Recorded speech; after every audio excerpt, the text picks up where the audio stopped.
अस्सलामु अलैकुम वरहमतुल्लाह अल्हम्दुलिल्लाहि रब्बिल आलमीन वस्सलातु वस्सलामु अला रसूलिहिल अमीन रब्बिश रह ली सदरी वयस्सिर ली अमरी वहलुल उक़दतम मिन लिसानी यफ़क़हू क़ौली।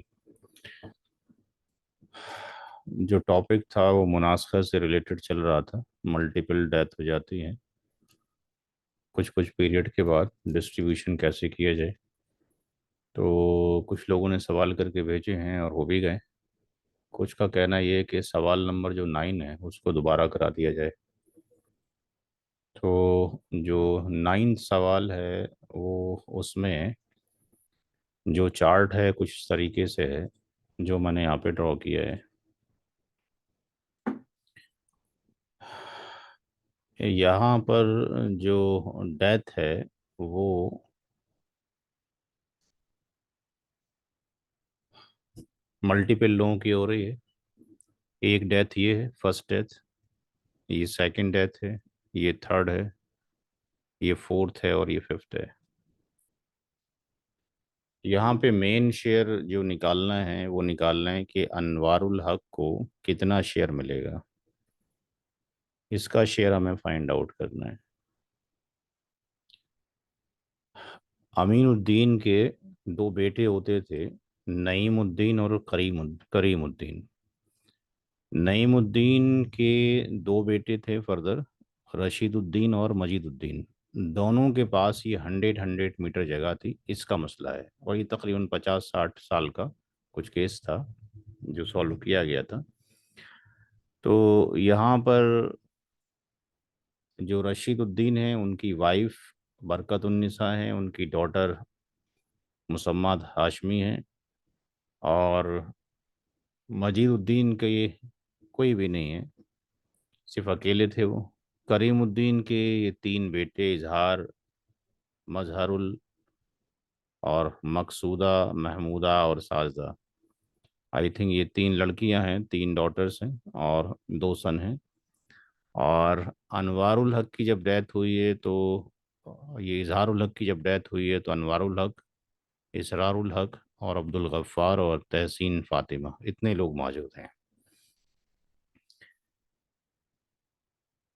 किसकी डेथ कब हुई है, पहले किसकी हुई है, डेट नहीं है, बट जिस तरीके से बताया गया था कि पहले किसकी हुई, दूसरी किसकी हुई, तीसरी चौथी किसकी हुई, पांचवी किसकी हुई, उसके अकॉर्डिंग यहाँ पर लिख दिया गया है। और जो रशीदुद्दीन की जो बेटी है, जो मुसम्मद हाशमी, इससे शादी हुई है अनवारुल हक की। यही चीज़ यहाँ पे लिखी हुई है कि नईमुद्दीन और करीमुद्दीन जो है अमीनुद्दीन के जो हैं बेटे हैं, दो बेटे हैं, और रशीदुद्दीन और मजीदुद्दीन ये नईमुद्दीन के हैं। तो यहाँ पे रशीदुद्दीन और मजीदुद्दीन ये नईमुद्दीन के हैं और अमीन उद्दीन के दोनों बेटे हैं। फिर ये कहा जा रहा है कि पहली डेथ जो होती है मजीदुद्दीन की होती है, उसकी कोई औलाद नहीं है, बट उसके रियल ब्रदर हैं रशीदुद्दीन, और करीमुद्दीन की कुछ औलादें मौजूद हैं जिसमें दो बेटे हैं और तीन बेटियां हैं। तो मजीदुद्दीन की जब डेथ हुई है, इनकी जब फर्स्ट डेथ हुई है, तो इनके कोई भी औलाद नहीं है। ना इनकी वाइफ का डिस्कशन है थी या नहीं थी, केवल इतनी सवाल में आया था। और इनके भाई, सगे भाई रशीदुद्दीन मौजूद थे, और इनके ये जो चचा हैं करीमुद्दीन, उनकी ये औलादें मौजूद। रशीदुद्दीन करीमुद्दीन की रियल ब्रदर ये, और आपके पास करीमुद्दीन की ये औलादें मौजूद। सेकंड जो डेथ हुई है वो रशीदुद्दीन की जब होती है तो उनकी वाइफ बरकतुन्निसा और उनकी डॉटर मुसम्मद हाशमी मौजूद हैं। यानी सेकंड डेथ पे रशीदुद्दीन की जब डेथ होती है उनकी वाइफ मौजूद हैं और उसकी डॉटर मुसम्मद हाशमी मौजूद है। उसके बाद ये कहा गया कि तीसरी डेथ जब हुई है इजहारुल हक की, तो उसके तीन बेटे थे और एक बेटी थी। तीन बेटे, अब्दुल गफ्फार, अनवार, इसरारुल और तहसीन फातिमा, एक बेटी थी। यानी तीसरे नंबर पर जो डेथ हुई है इजहारुल हक की उनकी औलादें आपके पास ही हैं। इनकी बीवी का यहाँ पे कोई जिक्र नहीं है कि इजहार की बीवी थी या नहीं थी। ये क्वेश्चन में मेंशन नहीं किया गया था जिसने क्वेश्चन पुट अप किया था। अनवारुल हक की जो शादी हुई है वो मुसम्मात हाशमी से हुई है, यानी जो रशीद की बेटी है उससे शादी हुई है अनवारुल हक की। चौथी डेथ जो होती है वो मुसम्मात हाशमी की हो रही है। इनकी भी कोई औलाद नहीं है। जब इनकी डेथ होती है तो इनके शौहर अनवारुल हक और बरकतुन्निसा जो इनकी वालिदा है वो मौजूद है। यानी चौथी डेथ में मुसम्मत हाशमी की डेथ है। इसने अपने पीछे अपनी माँ को छोड़ा है जैसे क्वेश्चन में, और केवल अनवारुल हक को छोड़ा हुआ है, और कोई एग्जिस्ट नहीं करता था। पांचवी डेथ हुई है बरकतुन्निसा की। और बरकतुन्निसा कहाँ से आई, उनके वालिद कौन थे, उनके भाई कौन थे, इसके बारे में कोई डिटेल पूछने वाले ने नहीं बताई। तो बरकतुन्निसा की जब डेथ हो जाती है तो इनका कोई भी एग्जिस्ट नहीं करता, क्योंकि जो शौहर थे रशीदुद्दीन वो पहले से डेथ कर चुके हैं। इस वाइफ का मजीद से कोई रिलेशन नहीं है, नईम से, करीम से, अमीन से कोई रिलेशन नहीं है, ना इधर से कोई रिलेशन है राइट साइड से। तो उन्होंने अपने पीछे जो छोड़ा है केवल अपने दामाद को छोड़ा है, यानी केवल अनवारुल हक को छोड़ा है, और इन्होंने ही उसकी केयरिंग की है।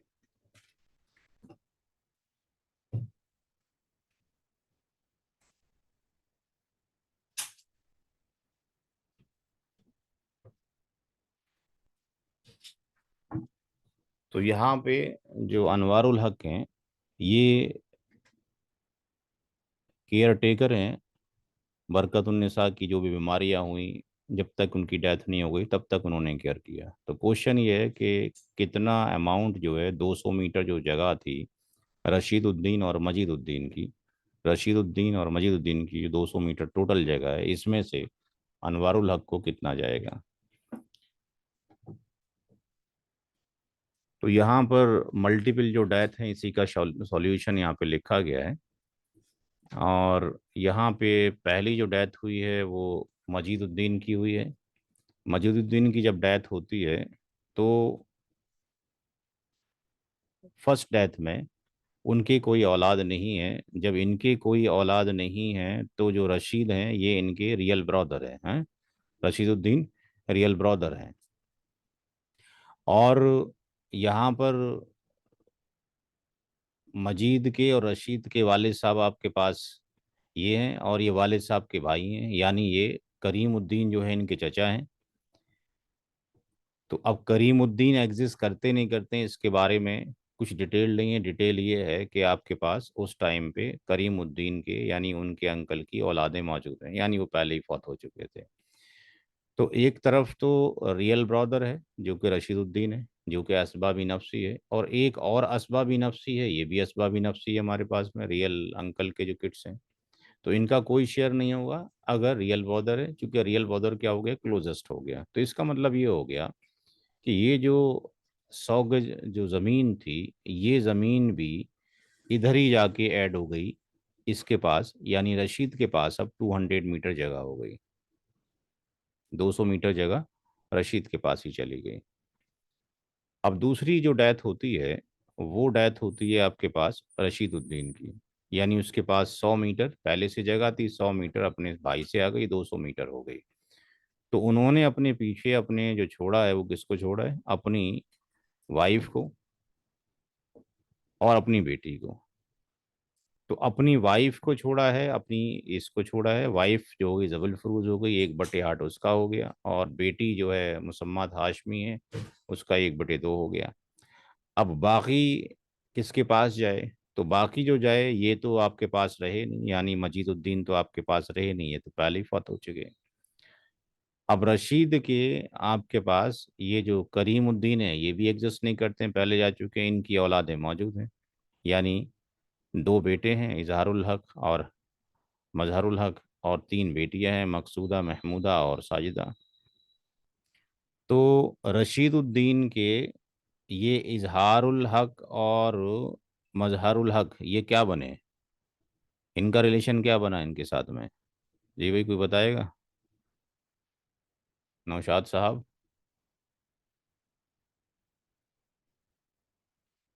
नौशाद साहब, आवाज़ आ रही है? नहीं, ये इनके ये चचाजाद भाई कजिन हुए हो। ना। चचाजाद भाई हाँ। बने, चचाजाद भाई बने तो ये कौन सी कैटेगरी में आएंगे? भतीजा अच्छा। बना, ठीक है। भतीजा कौन सी कैटेगरी में आएगा? असबा, बी ठीक है। नफसी। चलिए। नहीं, असबा बी नफसी ही। भतीजा नहीं बना ना, तो ये तो चचा के लड़के हुए ना इनके। अच्छा। हाँ, चचेरे भाई बन गए तो असबा बी हाँ नफसी के अंदर आ गए ये हाँ भी। हाँ। ठीक है, ये तो भाई बनते ही चचा के लड़के हो गए, तो ये भी असबा बी नफसी हो गए, यानी ये कंडीशन हो गई, रियल अंकल के बेटे हो गए। लेकिन ये जो बेटियां हैं नीचे, ये वाली, ये भतीज, ये आपके पास जो हो गई, ये चचेरे आपके पास, जो कजिन हो गए, ये आपके पास उस कैटेगरी में नहीं आएंगी। ये असबाबी नफ ये असबाबी गैरी की कंडीशन में नहीं आएंगी। ये केवल असबा बी नफ्सी बनेंगे, इनको हिस्सा नहीं मिलेगा। ये कंडीशन चली जाएगी किसके अंदर? जबिल अरहम के अंदर। ये लोग किस में चले गए? जबिल अरहम में। तो ये जबिल अरहम में चले जाएंगे, इनका कोई यहाँ पे हिस्सा नहीं होगा। तो यहाँ पर जो बचा हुआ है 1/8 और 1/2 के बाद, वो किसको चला जाएगा? वो चला जाएगा इजहारुल हक और मजहरुल हक को चला जाएगा। तो यहाँ पर 5/8 जाने के बाद 3/8 बचता है। तो 3/8 में दो लोग मौजूद हैं, इजहारुल हक हैं और मजहरुल हक हैं, तो इनको आधा आधा कर देंगे। 3/16, 3/16 इनको हो जाएगा। लेकिन यहाँ पर जगह कितनी है टोटल? 200 मीटर जगह है। तो 200 मीटर जगह में से 1/8 इसको चला जाएगा, 1/2 इसको चला जाएगा, और 3/16, 3/16 इनको जाएगा। तो यहाँ पर 200 मीटर का 1/8 यानी 25 मीटर उसकी वाइफ बरकतुन्निसा को जाएगा, और मुसम्मत हाशमी को 100। ये आपके पास ये करेक्शन है, यहाँ पे 1/2 ही आएगा। यहाँ पर 1/2 ही आना है। यहाँ पर जो ये, एक मिनट दूसरा पेन में ले लूँ, अभी करेक्शन रह गया किताब में कुछ।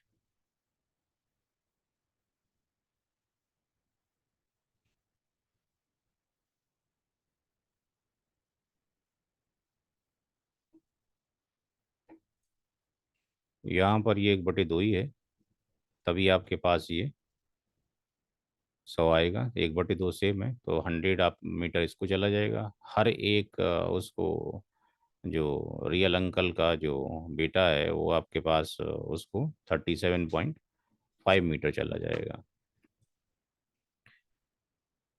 तो सेकंड डेथ की जो समरी है रशीदुद्दीन के बाद, इतनी इतनी मीटर जगह 200 में से यहाँ पे बढ़ जाती है। तीसरी जो डेथ होती है वो किसकी होती है? थर्ड डेथ है हमारे पास इजहारुल हक की। उसने अपने पीछे 3 बेटे और एक बेटी छोड़ी है। तो 37.5 मीटर जो जगह है, वो उसके 3 बेटों में और एक बेटियों में चली जाएगी। तो ये असबा बिगैरी बन जाएंगी। तो इसमें 6 हिस्से तो बेटों के हो गए और एक बेटी का, यानी 7 हिस्से हो गए। यानी 37.5 मीटर है, उसके 2/7 हर एक लड़की को जाएगा। तो 2/7 अगर हर एक लड़की को जाएगा, तो आपके पास ये करेक्शन में 2/7 सम 10.715 यहाँ पर आ रहा है डिवाइड होने के बाद। ये 10.714, ये हर एक को चला जाएगा। अनवारुल को भी इतना जाएगा, इसरारुल को भी, और अब्दुल गफ्फार को भी। तस्नीम को इतने मीटर जाएगी, क्योंकि उसको 7 हिस्सों में से केवल एक हिस्सा मिलेगा। तो ये समरी हो गई तीसरी डेथ की। फोर्थ डेथ जब होती है, तो फोर्थ डेथ में डॉटर की डेथ हो रही है, और इसके पास कितनी जगह है जो वहां से होकर आई है? 100 मीटर।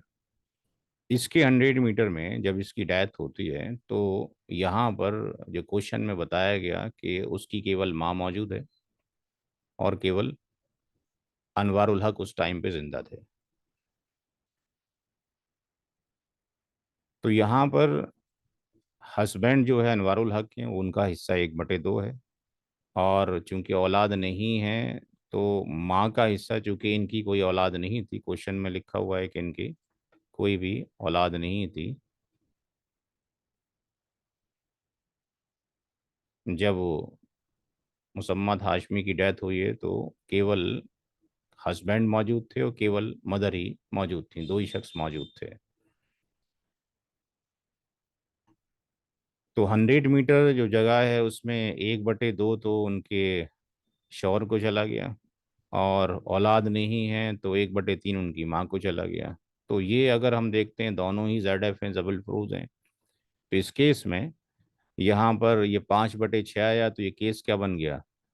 रद्द का केस बन गया, चूंकि लेस देन क्या हो गया, 1 हो गया। जब लेस देन 1 हो गया, तो इस केस में हस्बैंड को दे दिया जाएगा पहले। तो यहाँ पे हस्बैंड को दे दिया गया, और बाकी जो बचा 1/2, वो फिर आपके पास मदर को दे दिया गया, यानी जो मदर कौन है, बरकतुन्निसा है, उसको दे दिया गया। तो यहाँ पर जो 100 मीटर है, 100 मीटर में से 50 मीटर चला जाएगा किसको? अनवारुल हक को, शौहर को। और 50 मीटर चला जाएगा किसको? बरकतुन्निसा को। अब अगली जो डेथ हो रही है, वो डेथ हो रही है बरकतुन्निसा की, यानी इसकी बरकतुन्निसा की 5th डेथ हो रही है। तो बरकतुन्निसा की जब डेथ होती है, तो इसका कोई भी रिलेटिव मौजूद नहीं है, इसकी बेटी भी नहीं बची, इसका शौहर भी नहीं बचा रशीदुद्दीन। केवल अनवारुल हक हैं जिन्होंने उनकी केयरिंग की है उनकी बीमारी में। तो क्वेश्चन ये था कि भाई उन किस कोई केयर टेकर नहीं था, इन्होंने ही सारा किया है, तो क्या किया जाए? तो यहाँ पे जो बरकतुन्निसा है, उसको 25 तो मिला था अपने हस्बैंड से, 25 मीटर, और 50 मीटर अपनी बेटी से, यानी 75 मीटर इसको बरकतुन्निसा को जगह मिली। तो यहाँ पे लिखा हुआ है, एज पर क्वेश्चन जो है, बरकतुन्निसा का कोई भी रिलेटिव नहीं है, केवल अनवारुल हक जो कि उनके दामाद हैं, जो कि मुसम्मत हाशमी के हस्बैंड थे, उन्होंने ही केयरिंग की है टिल डेथ तक। तो कोई भी क्लोज रिलेटिव नहीं है, दैट्स वाई उनका जो आपके पास प्रॉपर्टी है 75 मीटर की, वो हैंड ओवर कर दी जाए किसको? अनवारुल हक को। तो 5वीं डेथ के बाद उसको, अनवारुल हक को 75 मीटर जो जगह बरकतुन्निसा की थी, वो यहाँ पर ट्रांसफ़र हो गई, क्योंकि और कोई वहाँ पे एग्जिस्ट करता ही नहीं है, और ख़िदमत केवल इन्होंने ही किया, और कोई एग्जिस्ट नहीं करता। तो फाइनल समरी में अनवारुल हक को जो रिसीव हुआ है, वो अपने फादर से 10.715 मीटर रिसीव हुआ था। अपनी वाइफ मुसम्मात से, क्योंकि औलाद नहीं थी, 50 मीटर। और अपनी सास से यानी बरकतुन्निसा से 75, यानी 135.714 मीटर इसको जगह चली जाएगी। तो इस तरीके से ये सवाल यहाँ पर हल हो जाएगा। तो इन सवालों को बार बार पढ़ने की ज़रूरत है। एक बार में गलतियाँ हो सकती हैं, हमसे भी हो सकती हैं, आपसे भी हो सकती हैं। तो इसमें कुछ लोगों ने गलती की थी, वो अंडरस्टैंड हो जाएगी कहाँ पर गलती थी और कहाँ पर नहीं थी। आई थिंक क्वेश्चन सबको समझ में आ गया होगा। कुछ लोगों ने कर लिया था, उनका रिकॉल हो गया होगा। कुछ लोगों ने डिफरेंट मेथड से किया था, उससे कोई फ़र्क नहीं पड़ता है, आंसर लास्ट में सेम आना चाहिए। मल्टीपल मेथड हो सकते हैं मैथमेटिक्स के अंदर। अगला जो डिस्कशन है, जो लास्ट हमारा जो टॉपिक है, हम सारी पढ़ चुके हैं। अब एक जो टॉपिक बचता है, वो टॉपिक बचता है तखारुज का।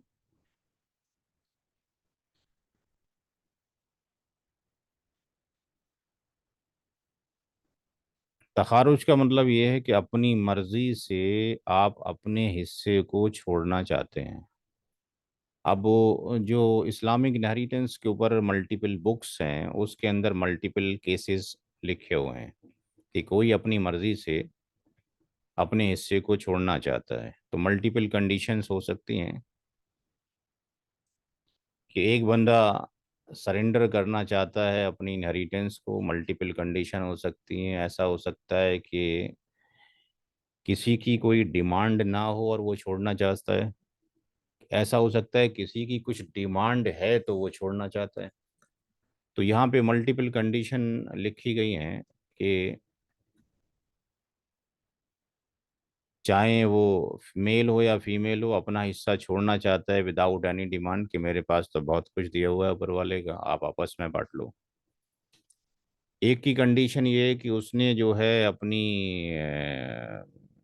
किसी स्पेसिफिक चीज़ को कॉल कर लिया कि भई ये वालिद साहब की कार दे दें या वालिद साहब का ये बगीचा दे दें, बहुत सारी प्रॉपर्टी थी, या शॉप दे दें, और बाकी जो इनहेरिटर्स थे वो एग्री भी हैं। तो इस केस में बाकी इनहेरिटर्स का एग्री होना ज़रूरी है, पहले वाले केस में एग्री होना ज़रूरी नहीं है। मर भाई मैं छोड़ना चाहता हूँ, बात ख़त्म हो गई। जब कुछ लेकर छोड़ना चाहता है तो बाकी लोगों का एग्री होना उसके अंदर ज़रूरी है।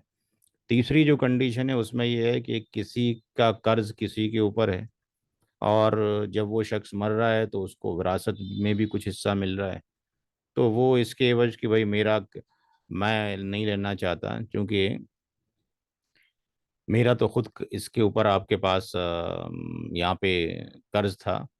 तो यहाँ पर कोई बंदा आपके पास कर्ज की बदौलत, कोई बंदा मेहर की बदौलत उसको छोड़ना चाहता है, अपने हिस्से को छोड़ना चाहता है कि भाई मैंने उसका मेहर अदा नहीं किया था, या मैंने आपके पास जो है उसका कर्ज अदा नहीं किया था, मेरे ऊपर कर्ज था उसका, और उसकी जो प्रॉपर्टी है मेरे पास आ रही है, शायद उसको शर्म आ रही होगी, इस वजह से वो नहीं करना चाहता है, वॉट एवर जो भी इशू है। तो ये मल्टीपल केसेस हो सकते हैं।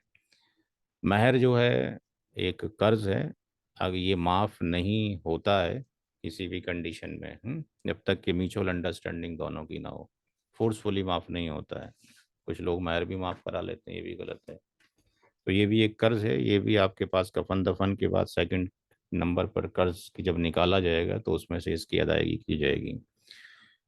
अब इसका प्रोसीजर क्या हो कैलकुलेशन का, क्या जो शख्स अपना हिस्सा छोड़ना चाहता है या कुछ लेकर छोड़ना चाहता है या बिना किसी डिमांड के छोड़ना चाहता है, क्या उसको कैलकुलेशन से स्टार्टिंग से ही गायब कर देना चाहिए?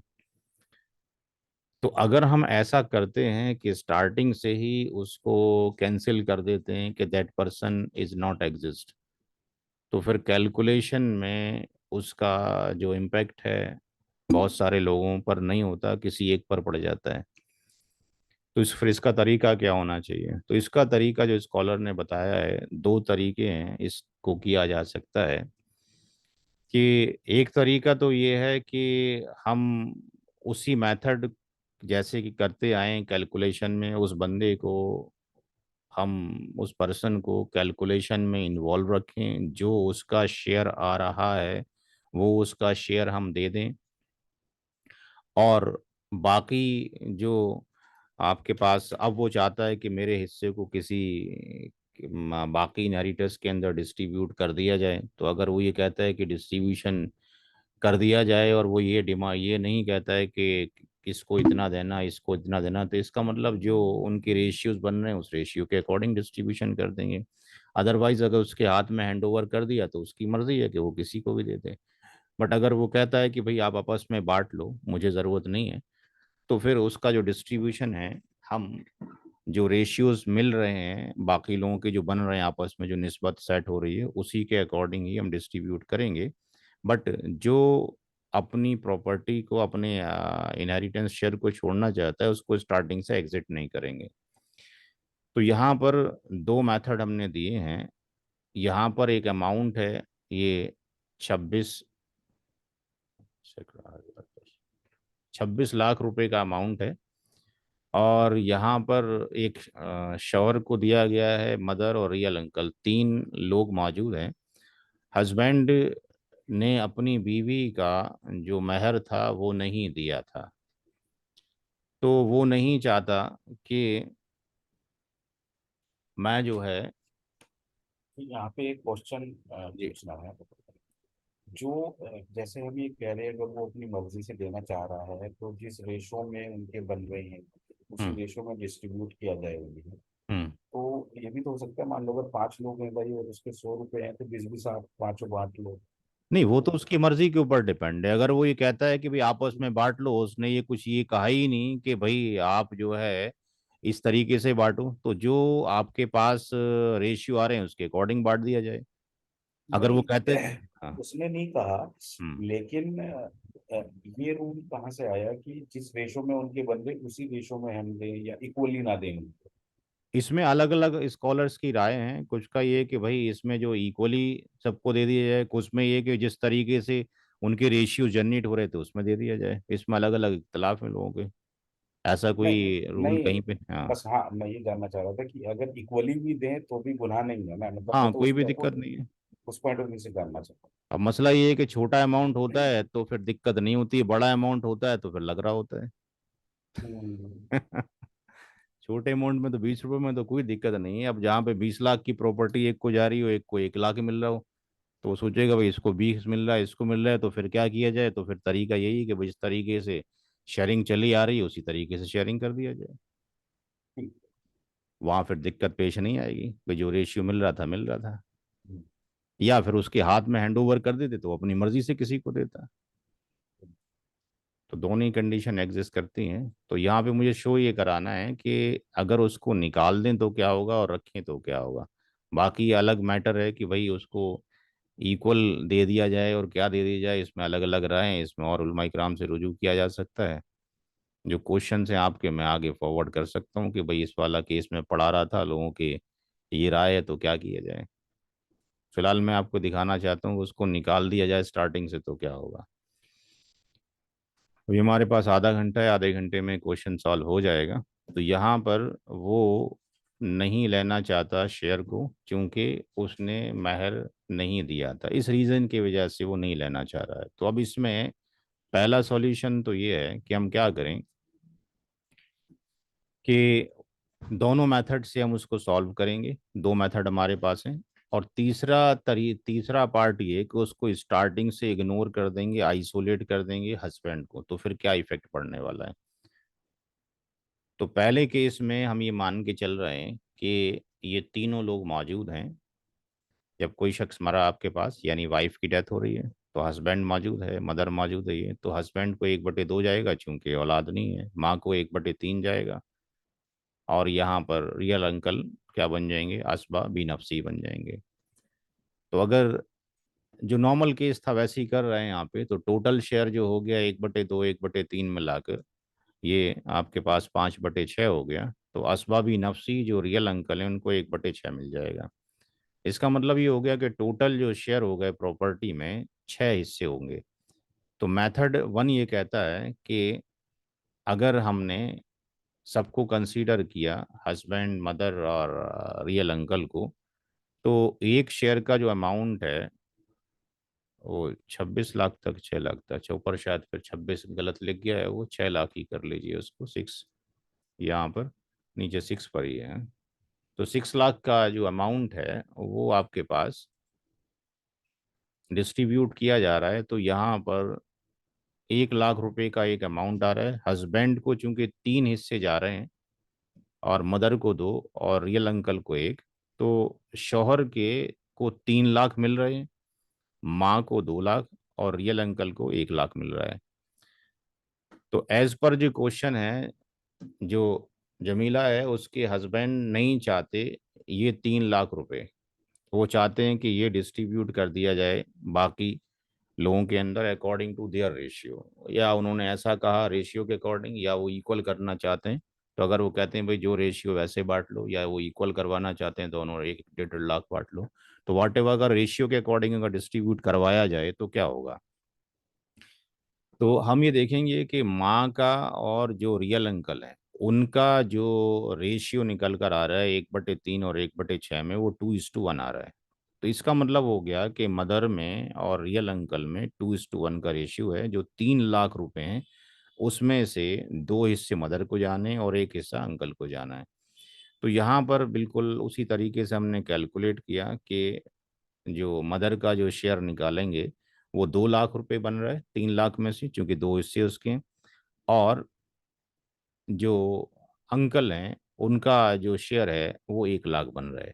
तो इसका मतलब माँ को जो टोटल रिसीव हो रहे हैं वो 2 लाख तो उसको वैसे रिसीव हो रहे थे, और 2 लाख उसको और रिसीव हो गए। यानी माँ को 6 लाख में से 4 लाख रुपए रिसीव हो रहे हैं। और अंकल को जो रिसीव हो रहे हैं वो 1 लाख वो मिल रहे थे, और 1 लाख शौहर के छोड़ने के बाद मिल गए। ये पहला हमने मेथड लिया है। दूसरा मेथड ऐसे किया जा सकता, पहले मेथड में हमने हस्बैंड के भी 3 लाख रुपए निकाले हैं, फिर डिस्ट्रीब्यूशन किया गया है। दूसरा मेथड ये कहता है कि भाई 1/2 ये हस्बैंड का है, 1/3 मदर का है, रियल अंकल असबा हैं, तो यहाँ पे 5/6 हो गया। और जो असबा भी नफसी का जो शेयर निकला 1/6 निकला। और फोर्थ स्टेप तक वैसा ही रहा जैसे कि था, यहाँ तक कोई चेंज नहीं है पहले स्टेप में दूसरे स्टेप में। यहाँ पे जो फिफ्थ स्टेप है उसमें हमने क्या कर दिया, ड्रॉप कर दिया हस्बैंड के फ्रैक्शनल शेयर को।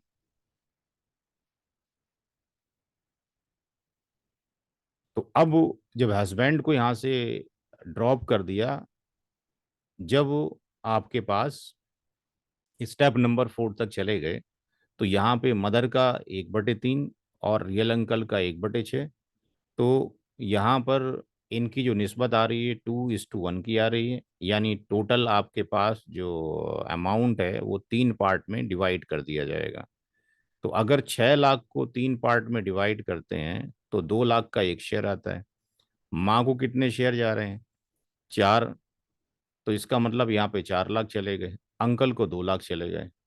तो हमने देखा कि पहला वाले मेथड में 2 बार कैलकुलेशन करना पड़ रहा है, और सेकंड वाले मेथड में एक ही स्टेप के अंदर सारा काम हो जा रहा है।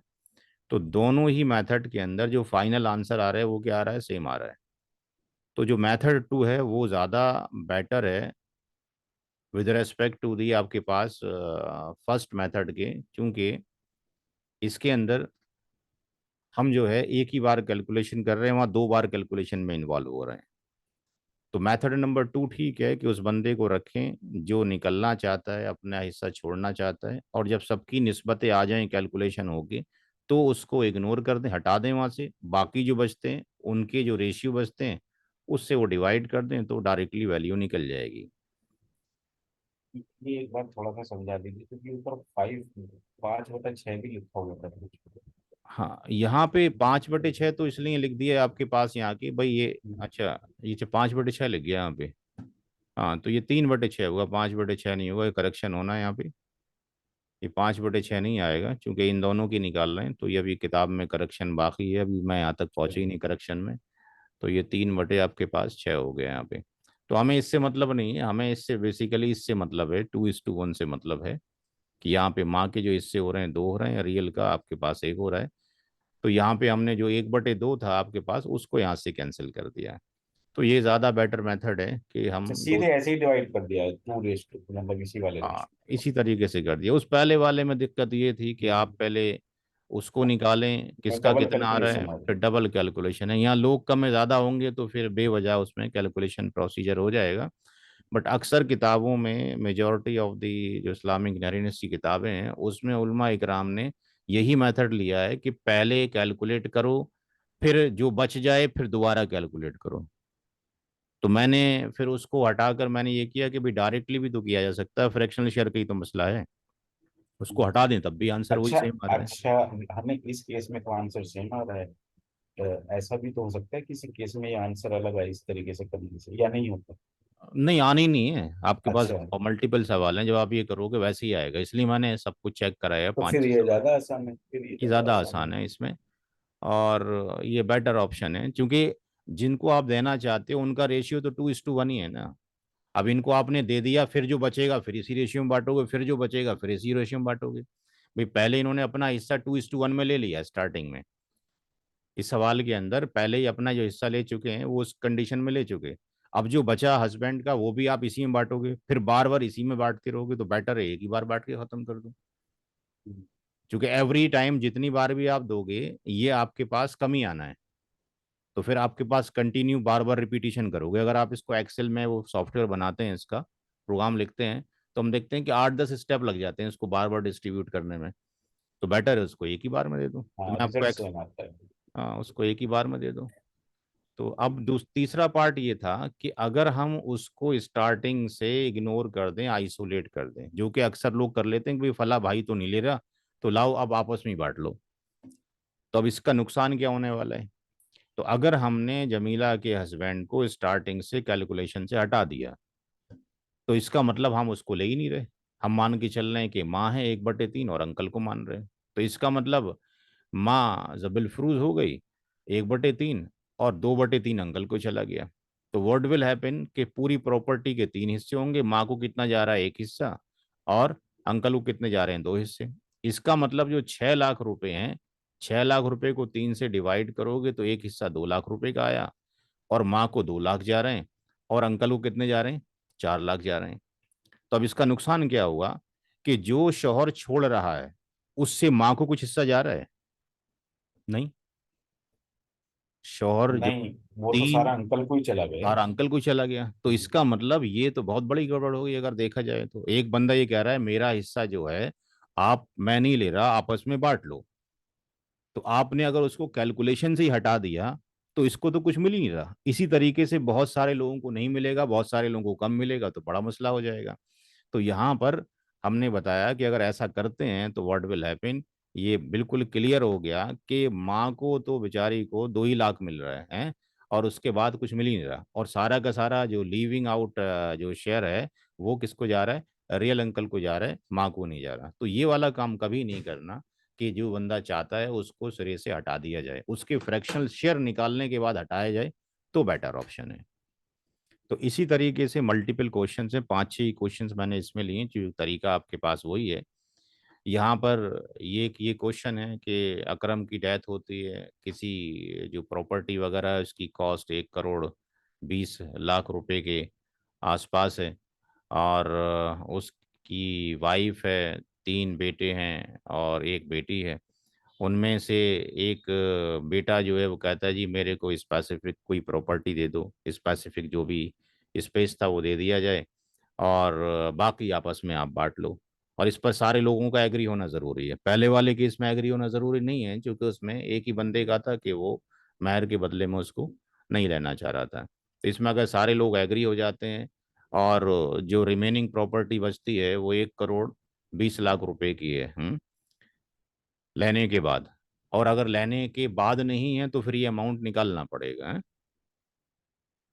अगर ये टोटल प्रॉपर्टी 1 करोड़ 20 लाख की जो थी, टोटल प्रॉपर्टी थी, उसमें से किसी एक बेटे ने एक दुकान ली जो कि 20 लाख की थी, तो अब 20 लाख को हटाना पड़ेगा, फिर 1 लाख पे कैलकुलेशन करेंगे। तो जो भी अमाउंट है ये आपके पास बचा हुआ अमाउंट है प्रॉपर्टी लेने के बाद। तो जो अमाउंट बच गया है, तो ये प्रॉपर्टीज ने जो स्पेसिफिक कार या बाग वगैरह जो भी लिया, लेकिन अब इसको स्टार्टिंग से हम निकालेंगे नहीं, निकालेंगे तो फिर कैलकुलेशन में गड़बड़ हो जाएगी। तो यहाँ पर हमने लिख दिया कि 2 मेथड थे, पहला और दूसरा मेथड, दोनों मेथड से आप सॉल्व करके देख लें, आंसर सेम आएगा।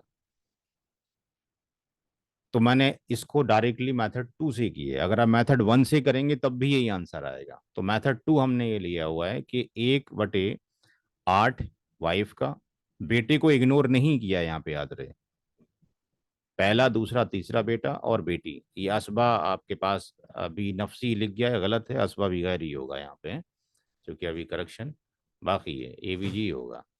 तो यहाँ पर 7/8 इन लोगों में चला जाएगा। 7/8 जब इन लोगों में जाएगा तो 3 सन का मतलब हो गया 6, और एक बेटी का मतलब 7, यानी पूरी प्रॉपर्टी के 7 हिस्से होंगे इसमें, जो कि बचे हुआ रेसिड्यू होगा। तो हर बेटे का यहाँ से ये 1/4 हो रहा है, और हर बेटी का 1/8 हो रहा है। तो यहाँ पर फोर्थ स्टेप में आने के बाद वाइफ ये हो गई है S1 S2 S3, इस तरीके से हमने मेंशन कर दिया, क्योंकि S1 को निकालना है ताकि कौन सा S निकला पता रहे। तो अगर अब या तो हम ये करें कि जो 1 करोड़ 20 लाख की प्रॉपर्टी है इसमें इसका हम एलसीएम लें, यानी 8 एलसीएम आ जाएगा, फिर इसका हिस्सा 1 हो जाएगा इसके, यानी 8 अगर एलसीएम आता है तो इसमें 8 एलसीएम आता है, तो ये 1 हिस्सा, और ये 2 और ये 2 और ये 2 और 1, तो 6 और 2 8 हो गए। पूरी प्रॉपर्टी को 8 भागों में डिवाइड करें, फिर जो अमाउंट आता है S1 का फिर वो बाकी में डिवाइड करें। तो हमने क्या किया कि यहाँ से अब S1 को इग्नोर कर दिया, यानी 1/4 ड्रॉप कर दिया। तो 1/4 जब ड्रॉप कर देंगे तो ये वाली कंडीशन हो गई, यानी अब ये वाली कंडीशन हो गई। तो यहाँ पर हमें पता लग गया कि वाइफ का तो एक ही आना है निस्बत, और ये आपके पास सन की दो आनी है, इसकी भी दो आनी है, और इसकी आपके पास एक आनी है। तो टोटल जो हो गया, जो 4 और 2 क्या हो गया, 6 हो गया, यानी पूरी जो प्रॉपर्टी है वो 6 पार्ट में डिवाइड हो जाएगी। तो सेकंड जो मेथड है वो कहता है पूरी प्रॉपर्टी को 6 पार्ट में डिवाइड कर दो। तो ये आपके पास ये 20-20 लाख हर एक के ऊपर आपके पास आ गए। तो वाइफ को आपके पास एक शेयर 20 लाख का हो गया, वाइफ को 20 चले गए क्योंकि उसका एक ही हिस्सा है। और हर बेटे को ये आपके पास 40-40 चले गए, बेटी को 20 चले गए। लेकिन अगर हम उसको स्टार्टिंग से इग्नोर कर दें तो अब क्या होने वाला है? इग्नोर अगर कर दिया तो केवल दो ही बेटे रह गए और एक बेटी रह गई। अब 7/8 की जो तकसीम है वो आपके पास 4 और 1 5 हिस्सों में तकसीम होगी। तो हर एक बेटे का 7/20 और हर एक बेटी का 7/40 हो गया। तो यहाँ पर total share of all inheritors में जो हो गया ये 40/40 हो गया। अब 40 जब ये 40 हो गया, पहले वाले को हमने आइसोलेट कर दिया।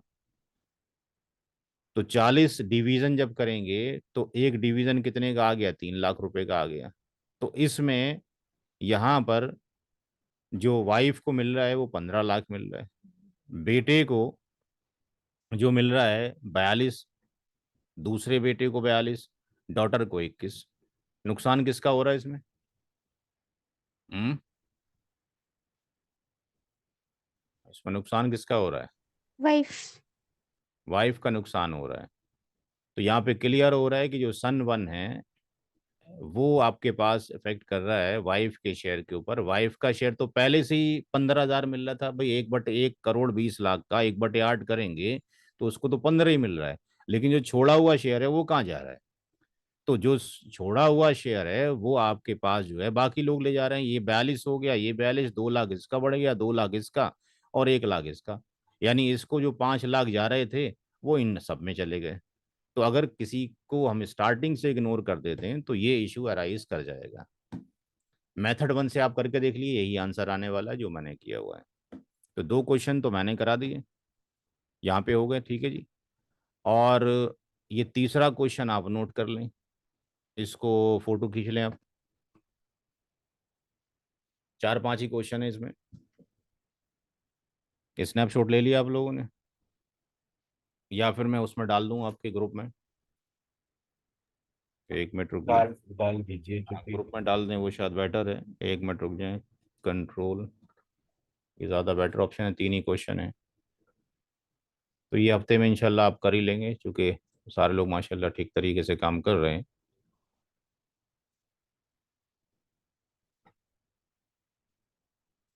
अगले उसमें जो है हम एक डिफरेंट टॉपिक लेंगे जो कि अ, रद्द से ही रिलेटेड है।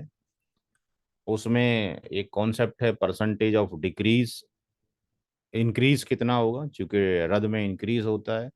और दूसरा जो ऑल का जो कॉन्सेप्ट पढ़ लिया था उसमें परसेंटेज ऑफ डिक्रीज होता है। तो क्या सारे लोगों का इक्वल डिक्रीज होता है या इक्वल इंक्रीज होता है, उसको प्रूफ करना है फार्मूले से। जो कुछ लोगों की शिकायत ये रहती है कि भाई उसमें जो है जो डिक्रीज कर रहे हैं इंक्रीज कर रहे हैं, ऐसा तो नहीं हो रहा किसी का शेयर ज़्यादा बढ़ जा रहा है किसी को कम मिल जा रहा है। तो सबका इक्वली प्रोपोर्शन में इंक्रीज होता है। तो वो वहाँ पे हम देखेंगे फिर अगले हफ्ते में। तो एक सवाल तो ये था जो मैंने पेस्ट कर दिया, और दूसरा जो सवाल है ये तीसरा हो गया क्वेश्चन। फोर्थ क्वेश्चन ये है,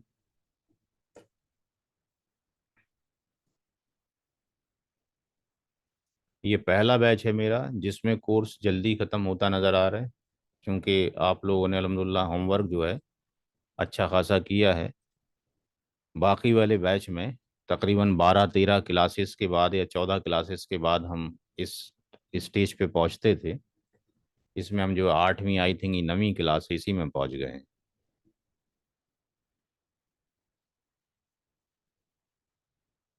बस जी उतनी क्वेश्चन थे, 4 ही क्वेश्चंस मैंने लिए थे, ये आखिरी क्वेश्चन था।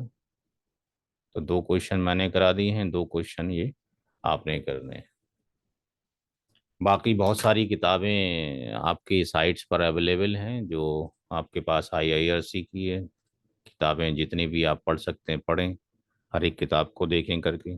कहीं कुछ एरर्स नज़र आती हैं तो उसको मुझे बताएं कहाँ का एरर्स है, ताकि जिनको मैं जानता हूँ उनकी किताबों के बारे में बोल सकूँ यहाँ पर एरर्स हैं। तो आज के लिए यहीं पे क्लास को एंड करेंगे भाई। कोई सवाल हो तो किसी का पूछ सकते हैं, बाकी व्हाट्सएप पे मुझे भेज सकते हैं। एक दो तीन चार पाँच, पांच ही लोग क्लास में रह गए हैं। आखिरी क्लास तक ये लोग एटलीस्ट रहने चाहिए, और फिर आगे आप लोगों ने दूसरों को पढ़ाना है, ताकि फिर हम कुछ और काम कर सकें। तो आज की क्लास एंड करते हैं फिर। अस्सलाम वालेकुम व रहमतुल्लाहि व वालेकुम अस्सलाम। बरकातुहू। वालेकुम अस्सलाम।